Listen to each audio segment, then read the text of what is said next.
বরাবরই শান্তি ও সমঝোতার মাধ্যমে ইউক্রেন যুদ্ধ বন্ধের কথা জানিয়ে আসছে চীন।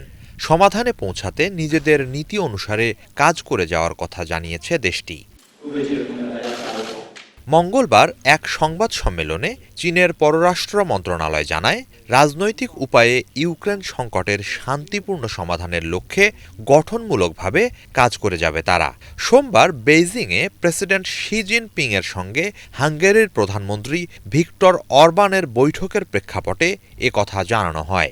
বৈঠকে দুই নেতা গুরুত্বের সাথে ইউক্রেন সংকট নিয়ে আলোচনা করেন বলে জানায় মন্ত্রণালয়। প্রেসিডেন্টের সঙ্গে বৈঠককালে হাঙ্গেরির প্রধানমন্ত্রী ইউক্রেন যুদ্ধ নিয়ে নিজেদের পর্যবেক্ষণ জানান। সংঘাত বন্ধের লক্ষ্যে রাশিয়া ও ইউক্রেনে নিজেদের সাম্প্রতিক সফর প্রসঙ্গে আলোচনা করেন তিনি। ইউক্রেন সংকট সমাধানে হাঙ্গেরির এই রাজনৈতিক প্রচেষ্টাকে সাধুবাদ জানিয়েছে বেইজিং।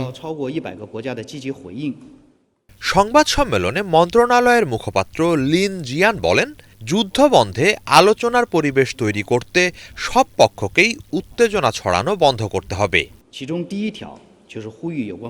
পরিস্থিতি শান্ত করতে সংশ্লিষ্ট সব পক্ষকেই মোটা দাগে 3টি নীতি অনুসরণ করতে হবে।